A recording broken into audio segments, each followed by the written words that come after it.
Halo Des, ketemu lagi di Bilik Hukum. Kali ini kita ada di Sedasawarsa Coffee Shop di seputaran Keranggan. Bakalan ngobrol ditemenin sama Mas Bakhtiar ya? Iya. Jenengan apa hubungannya sama Bakhtiar Kamsah, mantan Mensos? Oh, Mensos dulu itu ya? Nggak ada sih, Mas. Nggak ada ya? Beda, Nggak ada hubungannya ternyata. Jadi antara kita akhiri di sini. Dai Bahtiar mungkin, Mas. Oh, sama yang gitu Dai ya? Bahtiar. Yang MUI itu bukan sih? Bukan itu. Mantan Kapolda. Kapolri. Oh, Kapolri, betul. Mas Bakhtiar ini apa sebenarnya? Penggiat kopi? Apa ya? Roastery, Mas. Roastery. Nah, penyangrai kopi. Penyangrai. Iya. Jadi kalau kamu zaman dulu sering lihat kopi digoreng-goreng nih, Mas Bakhtiar model gitu tapi lebih modern berarti ya? Kalau dibilang modern enggak sih, Mas. Ya lebih apa ya? Beda teknis aja. Enggak digorengnya enggak literally pakai wajan. Oh iya pakai mesin-mesin Pakai gitu mesin, kan. iya. Monggo Mas Penggi, ngepit Mas. Ora kesel apa mana ngepit? Kayak mesin Mas Ben, enak. Siap. Ini banyak orang naik sepeda di sini. Aku sebenarnya pengen naik sepeda sih Mas, cuman bokongku sih nggak tahan Mas, panas numpak sepeda. Oh, bukan ini Mas, joknya keselip itu. Iya itu, bokongnya nggak tahan. Jadi bukan sepedanya nggak tahan, bokongnya nggak tahan. Naik sepeda sih tahan. Nah, soal tadi Mas balik ke apa? Roastery tadi. Iya. Punya merek sendiri berarti? Ada merek sendiri. Apa itu? Maige, MAIGE. MAIGE. Iya. Ada artinya nggak? Ada M artinya. Nggak ada artinya tuh sebenarnya itu kata dalam bahasa Manggarai ya Mas, Flores. Manggarai Barat. NTT. Iya, NTT. NTT ya? Iya. Oh, jenengnya dari Manggarai? Enggak juga. Wah, terus ngapain pakai Iya. nama Manggarai? Kenapa ya? Ya dulu sempat hidup di sana 2 tahun sih. Oh. Jadi kalau dalam bahasa Indonesia atau Jawa ya, kalau dalam Jawa tuh Reneo lah istilahnya. Reneo, Iya, sinilah. Sinilah. Udah, sesimpel itu aja sih sebenarnya. Maksudnya biar orang juga tertarik terus kesini beli kopimu lagi gitu kan? Enggak juga sih. Oh, enggak juga. Terus jadi itu kayak ya dulu terlintas aja karena tiap pergi misalnya di Flores itu ketika kita jalan-jalan nih misalnya jalan kaki lewat rumah-rumah, nanti lewat depan rumah tuh dari teras atau dari rumah tuh ada yang manggil itu Maige Nana itu Maige kesini lah gitu. Nana gitu. Nana tuh artinya nak atau mas, adek gitu, dek tapi untuk laki-laki. Nah biasanya ya Maige inong kopi, jadi kayak itu ajakan untuk minum kopi sih. Sana ya? Nah di sana seperti itu. Iya makanya namanya Maige. Reneo, kesinilah gitu. Iya. Iya. Terus udah berapa lama punya merek? Mereknya itu pertama sempat di 2016, tapi nggak lama. Waktu itu di Jakarta sih. Waktu itu di Jakarta 2016, tapi waktu itu sempat tutup dulu. Pandemi? Ngurusi kuliah. Belum pandemi itu. Ya pandemi kuliah berarti ya? Pandemi kuliah. Terus abis itu mulai lagi jualannya lagi tuh di 2017 akhir. Udah lama juga berarti ya? Kurang lebih Mas, kurang lebih lama. Ya belum lama lah. Ya lama lah Mas. 2017 sekarang berarti masuk tahun keempat. Tahun keempat. Nah kebetulan ya Februari kemarin sih. Tapi kan kayak tau ya, menurutku kan asik ya kopi itu kan apa sih namanya? Bukan tumbuhan, hal yang unik ya. Karena kadang-kadang kan ada orang bilang kopi itu kan jenisnya sama, tapi ditanam di tempat yang berbeda, hasilnya beda. Ya. Jenisnya sama, bijinya sama, tapi diolah dengan cara yang berbeda, beda juga rasanya. Beda juga Mas. Itu pengaruh nggak sih di kenapa jenengan ngambil merek Maigi itu tadi? Maksudnya mau menyodorkan kopi khas cita rasa Sumbawa tadi sorry? Flores Mas. Flores ya? Iya. Cita rasa Flores atau? Nggak ada sih, nggak Nggak ada hubungannya sama itu ya? Nggak tujuannya malah nggak ke situ sebenarnya. Kalau ya itu Maigi itu kayak ya udah terlintas gitu aja, kayak buatku itu kayak ajakan minum kopi lah kalau buatku sendiri. Terus sebenarnya tujuan utamanya dulu di Jakarta ketika itu fenomena coffee shop kan mulai itu di 2015-16 itu mulai banyak permunculan kopi-kopi istilahnya single origin lah ya. Iya. Single origin itu banyak banget, tapi dulu tuh kalau kita ke Jakarta tuh kemana-mana itu ada bukan merek dagang, dia sebuah koperasi yang menjalankan jual beli green bean juga. Ya green beannya beda-beda. Ya? Iya yang mentah. Hijau-hijau itu. Iya yang mentah mana-mana. Tapi hampir semua coffee shop di Jakarta waktu itu pakai itu. Jadi kayak kita mau ke coffee shop A, ke coffee shop B, mau ngopi ketemunya kopinya itu lagi. Oh, nggak ada bedanya berarti tempat satu atau tempat lain. Originnya itu originnya bisa beda, tapi penyedianya sama terus. Nah, munculnya Maigi waktu itu lebih pengen kayak eksplorasi kayak di Indonesia tuh nggak cuma daerah ini kok yang punya kopi, nggak punya daerah ini aja kok yang Iya punya kan, kopi. memang Indonesia itu kan unik ya mas. Mungkin karena sih terletak di Katulistiwa, jadi tanahnya subur, gemah limpah Lojinawi. Biji kopinya banyak yang single originnya, banyak yang daerah bercita rasa daerah-daerah gitu nggak sih? Kalau dulu semangatnya itu kan lebih ke soal indikator geografis ya. Nah, lebih betul. ke situ. Jadi waktu itu pengamatanku pertama awalnya adalah dari persebaran dataran tinggi di Indonesia tuh di mana aja sih? Dataran tinggi, terus Ya apalagi terkenal dengan apa? Ring of Fire-nya gitu. iya, persebaran datarannya tinggi di mana sih? Terus di dataran tinggi tersebut mereka nanam Arabica nggak sih? Karena waktu itu memang fokusnya hanya di Arabica. Oh, Maiji itu dulu Arabica. Enggak, ya memang fokusnya waktu itu di Arabica. Oh, iya. Waktu itu nyarinya di sourcingnya Arabica. Habis itu ya cari-cari ternyata daerah ternyata masih punya nih, ada yang kebun lama tidak tereksplorasi atau indikator geografisnya hilang ketika kopi A dibawa ke tempat B, ya udah itu jadi merek dagang tempat B. Padahal aslinya bukan dari tempat Bukan dari itu. tadi ya. Berarti kan selama ini dari 2017 mulai jualan kopi sudah melanglang buana. Apakah cuma lokalan Jogja toh? Karena banyak kan mas sekarang di marketplace gitu. Iya itu banyak. Pakai marketplace juga kan berarti?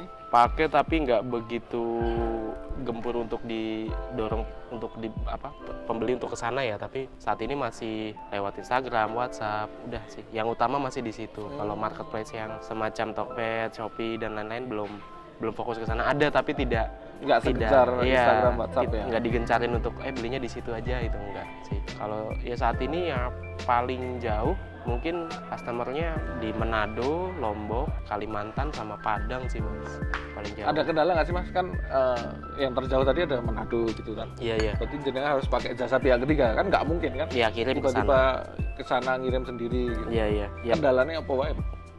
Sampainya sih mas, lebih ke sampainya nyampe alamatnya ya, karena nggak pasti nih, kadang biasanya 2 hari 3 hari, tahu-tahu ini bisa 2 minggu 10 hari. Iya. Kendalanya macam-macam, entah trafficnya yang lagi padat, cuaca juga kendala, terus ya bisa juga yang faktor keselip. Maksudnya? Ya misalnya udah nyampe nih, sebenarnya sudah sampai kota tapi nih, sudah sampai kotanya nggak diantarkan diantar ke alamat ini, alamatnya. entah itu kelupaan atau ketinggal, atau berapa kali juga ya alamat yang dituju ternyata orangnya tidak ada penerimanya gitu, atau tempatnya tutup lah.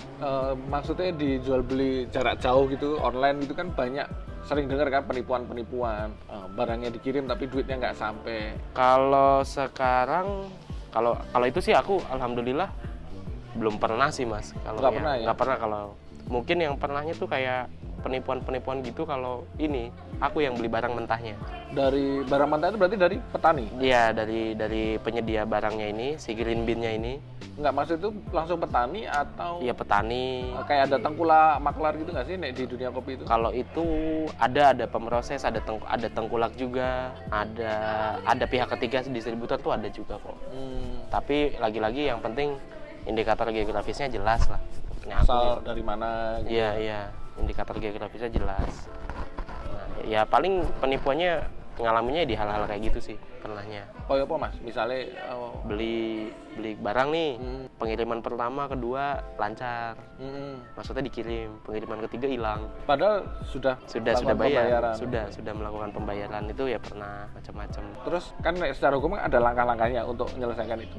Maksudnya jenengan adalah tiba-tiba ya sudahlah, berarti penjual itu nggak bisa dipercaya, terus cari penjual lain atau diurus sampai selesai. Kalau kebanyakan sih yang udah akhirnya ikhlas sih mas. Akhirnya ikhlas langkah, walaupun sebenarnya langkah rumus paling hukumnya tinggi ada itu ya. mas, ikhlas itu susah kadang. Akhirnya walaupun sebenarnya kan ada langkah hukum tersendiri tau untuk itu, cuman kayaknya kadang tuh mikirnya emang polisi mau yang ngurusin kayak ginian gitu loh. Aku mikirnya seperti itu, terus ya udahlah, mungkin yang akan lakukan daripada ke hukum mungkin lebih ke sanksi sosial aja sih. Di blacklist gitu ya? Di blacklist, mungkin matiin bisnisnya bahkan. Maksudnya ya karena di dunia bisnis itu kan ketok tular juga ngaruh ya, mungkin bilang ojo neng ajar ke seller itu nggak bisa dipercaya. Iya. Apalagi kalau di bisnis kopi kan sebenarnya circle-nya sempit banget mas. Circle-nya nggak yang begitu luas, tapi sempit lah. Maksudnya bisa saling kenal. Ya akhirnya ya bisnisnya mati, bisa nggak ada yang pembelinya, nggak ada. Udah.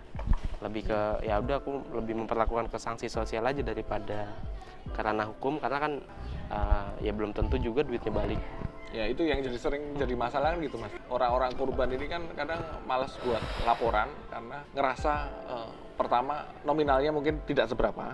Iya. Yang kedua malas ngurusnya. Betul. Gitu kan. Padahal kan kita bilang penipuan gitu kan sudah masuk ranah hukum pidana itu yang harusnya Iya. ditanggung jawab negara untuk ngopeni warga negaranya. Iya. Makanya di situ kan ada namanya aparatur penegak hukum. Cuman ya balik lagi karena realitasnya kadang-kadang orang juga merasa mau nggak gini capek, nggak sepadan dengan ngurusnya. Akhirnya ya wis lah, biar aja.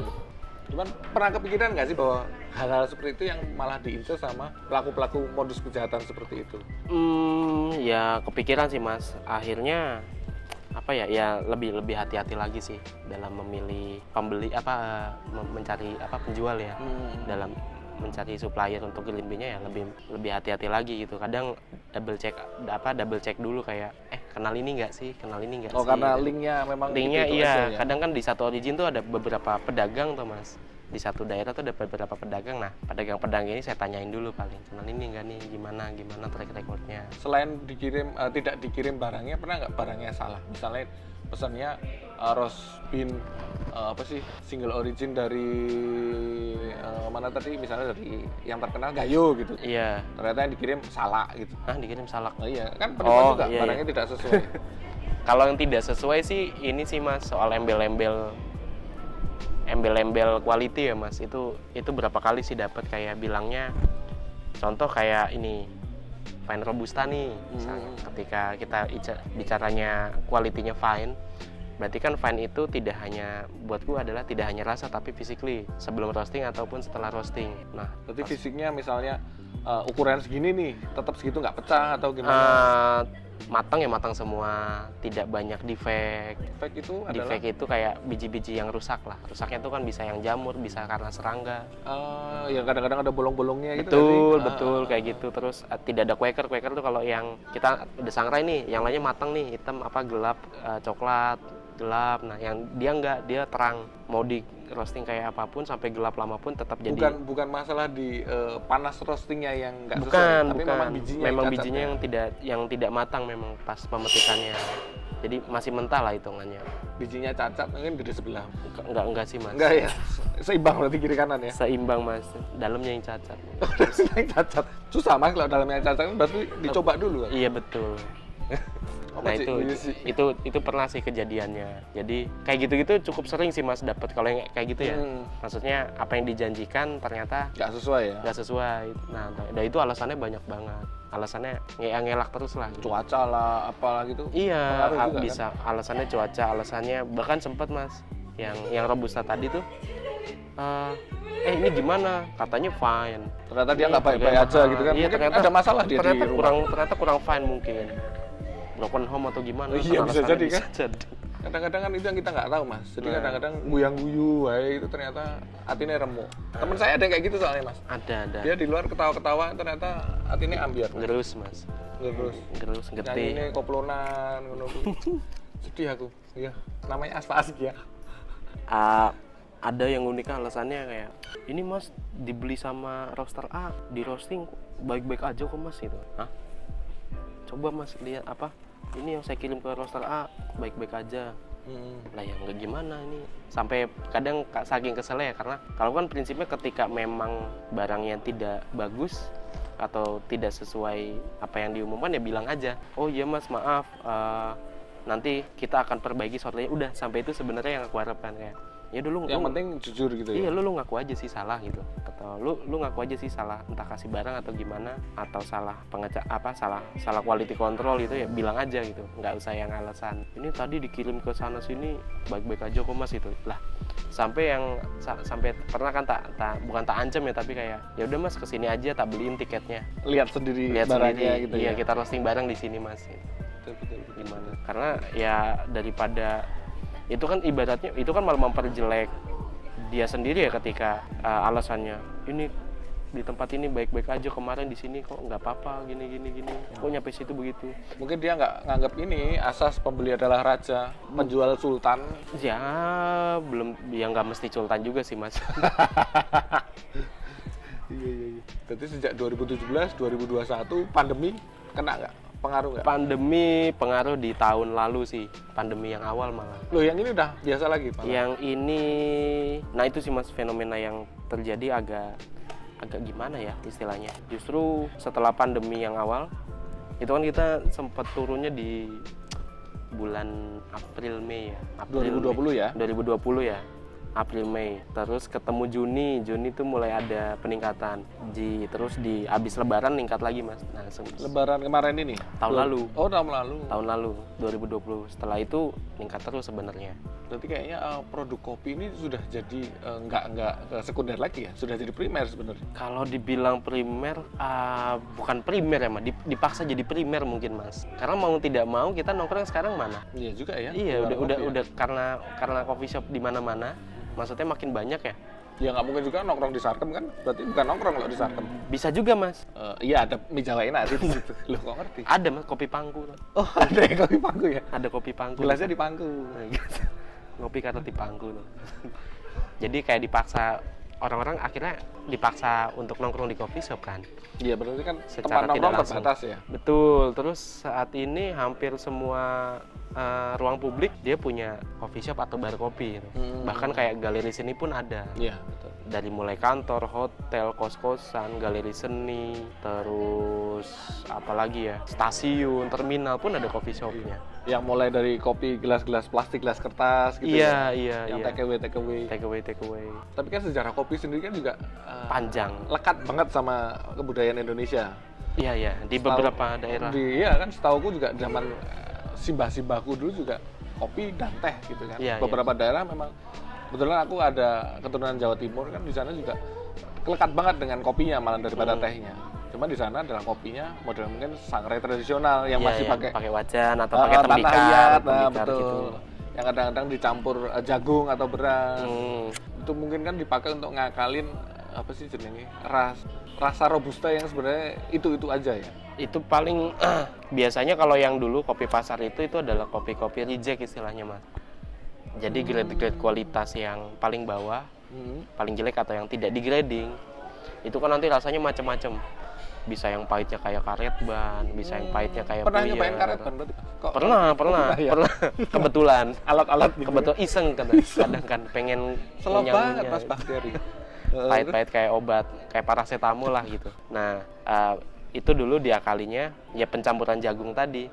Jagung, terus beras. Untuk Nah, balancing rasanya untuk itu cita ya? rasa lebih aja kayak oh ada gurihnya nih.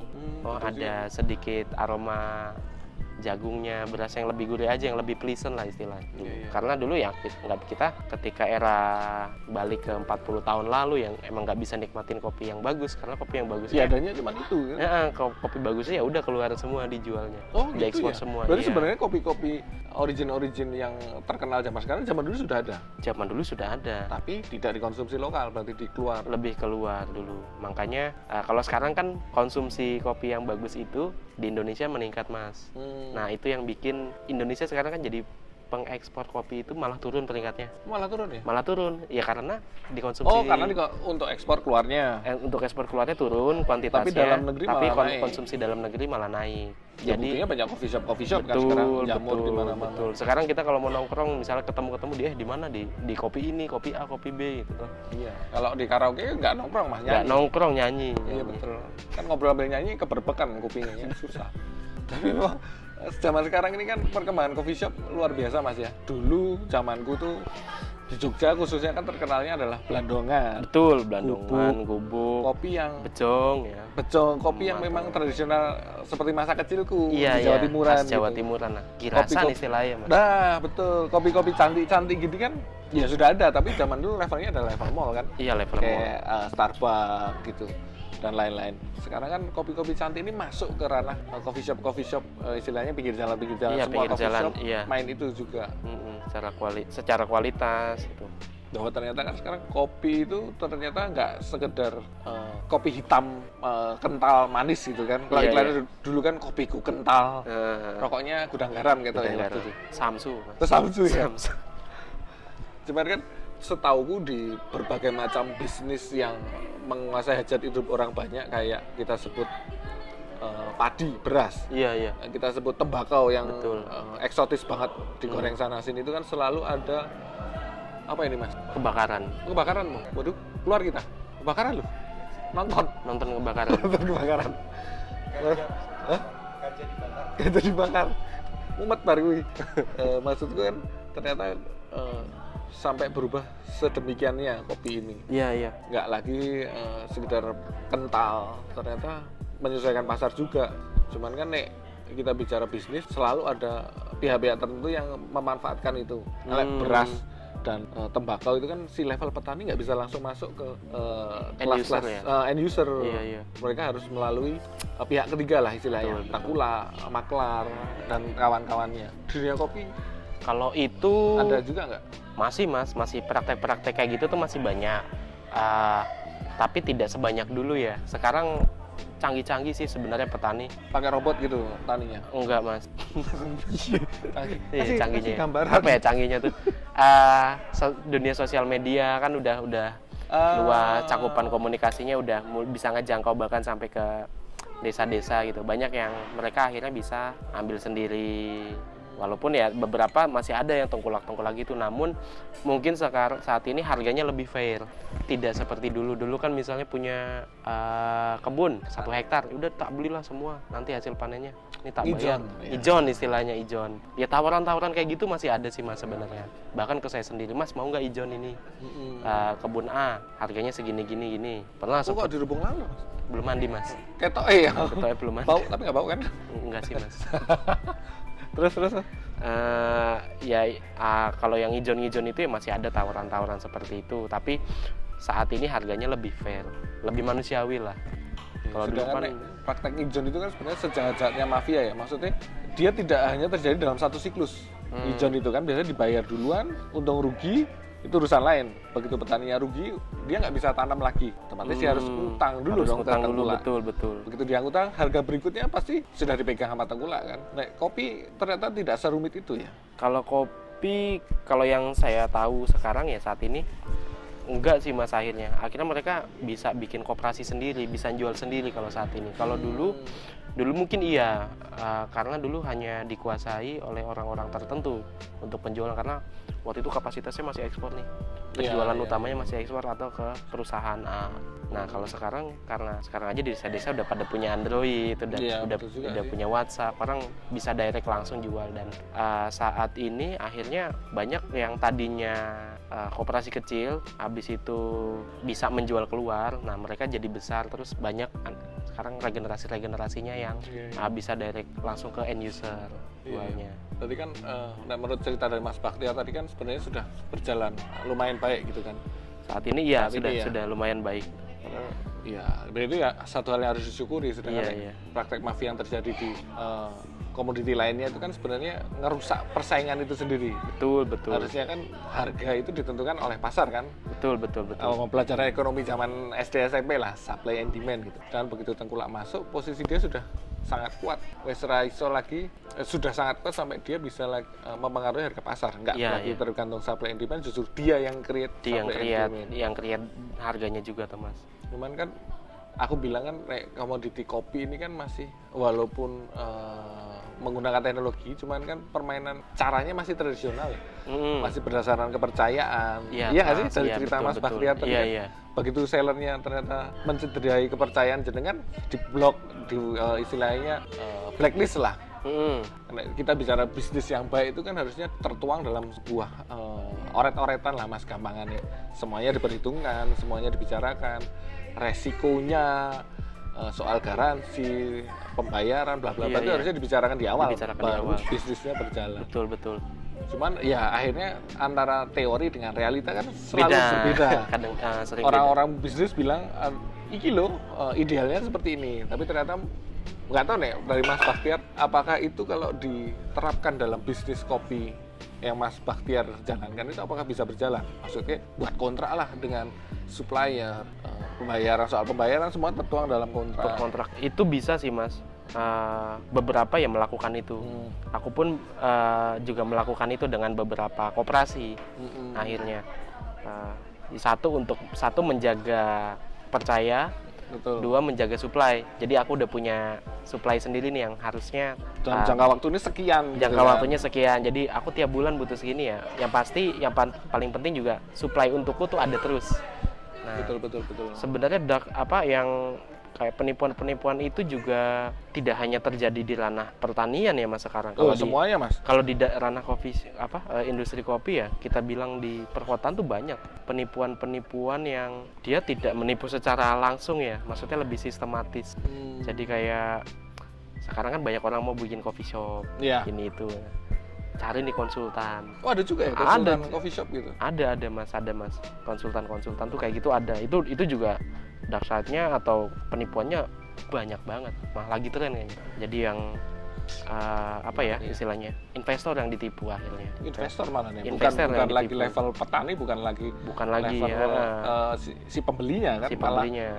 investor bisnisnya yang ditipu, yang saya mau bikin tempat A begini-gini konsepnya, oh ternyata pas dibikin kok tidak begitu gitu, atau tidak sesuai yang dijanjikan lah istilahnya kalau di ranah-ranah saat ini. Sebenarnya yang paling banyak sih yang kayak gitu. Kalau di soal pertanian, di soal penipuan kayak jual beli dengan petani atau praktek jual beli si green bean-nya sendiri, penipuannya istilahnya petaninya juga makin pinter kok Mas. Iya, Justru belajar juga kan betul. Justru kadang ya roastery juga masih kadang kena tipu sih. Kayak barang ya kayak tadi yang saya bilang kualitas B, Iya. tapi bilangnya A, itu masih terjadi paling. Ya mungkin kan kalau itu dituangkan dalam sebuah kesepakatan bersama itu kan lebih enak sebenarnya. Betul, bisa. Ya, seru nih Mas. Ngobrolin kopi memang ya nggak ada habisnya karena dia selalu berkembang ngikutin kemajuan zaman dan keinginan para penggemar kopi sendiri. Betul. Karena kita juga udah mau maghrib Mas, kita minta satu closing dari jenengan untuk teman-teman penggiat kopi, untuk jenengan sendiri, ngiklan ya boleh. Mau kita iklannya? juga belum tentu ditayangin. Ada salam ini ya. Aduh, nggak tahu Mas mau ngomong apa. Salam-salam buat keluarga di Waduh, rumah. enggak. Salam tempel aku sih ngarepnya. Yang diharapin dari Mas Bakhtiar sebagai pemilik Maiji itu tadi untuk dunia kopi ke depan nih. Paling enggak ini ya kayak orang-orang agar terhindar dari penipuan-penipuan itu, kayak tadi jual beli green bean mungkin double check. Terus ketika mau nyemplung ke dunia dia jadi roaster atau penggiat kopi, ketika mau beli kopi dalam bentuk mentah itu, mau direct itu double check, terus perkuat juga knowledge-nya tentang si produknya itu. Jadi kopi yang harusnya tuh yang bagus seperti apa sih, jangan sampai kecelai kayak kita udah percaya nih Pesen kualitasnya A, tahu-tahu dapatnya kok B gitu. Iya kalau B mah, kalau Z Nah itu dia kan, makanya paling nggak produk knowledge-nya yang ditingkatkan. betul. Semakin istilahnya mengetahui semakin susah untuk ditipu gitu ya. Betul, sama ya perluas jaringan juga. Jadi double check-nya kan lebih gampang lagi, lebih enak lagi. Siap. Itu begitupun kayak mau bikin coffee shop pun ya sama gitu, double check lagi. Nggak serta-merta punya duit, pasrah orang gitu. Tapi double check lagi track record-nya gimana sih nih orang, si konsultannya. Yang udah dibikin tuh seperti apa sih? Siap. Jadi kan hukum yang baik itu kan sebenarnya kan bertindak bekerja setelah ada permasalahan. Iya, tapi hukum yang baik justru dia bisa memvisionerkan permasalahan ke depan bakal datang, Betul. terus ditanggulangi di depan sebelum terjadi. Istilah kerennya apa ya? Preventif dan represif. Persuasif, Seneng banget Mas Anton yang ngomong represif, solutif, solutif dan lakban. laku lapan. Tapi mungkin pesan buat semuanya kan kayak Bang Nabi bilang, kejahatan itu terjadi bukan karena ada kesempatan. Bukan hanya karena ada niat, Nah, tapi benar. juga Mantan karena Bang ada Nabi, kesempatan. Bukan Mas, Bukan ya? kebetulan suka nonton dulu. Suka ya. Jadi kejahatan itu terjadi bukan hanya karena ada niat, tapi juga ada karena kesempatan. adanya kesempatan. Oke, Des. Sampai ketemu kapan-kapan lagi. See you when I see you. Terima kasih Mas Bakhtiar dan Sedasawarsa Coffee Shop.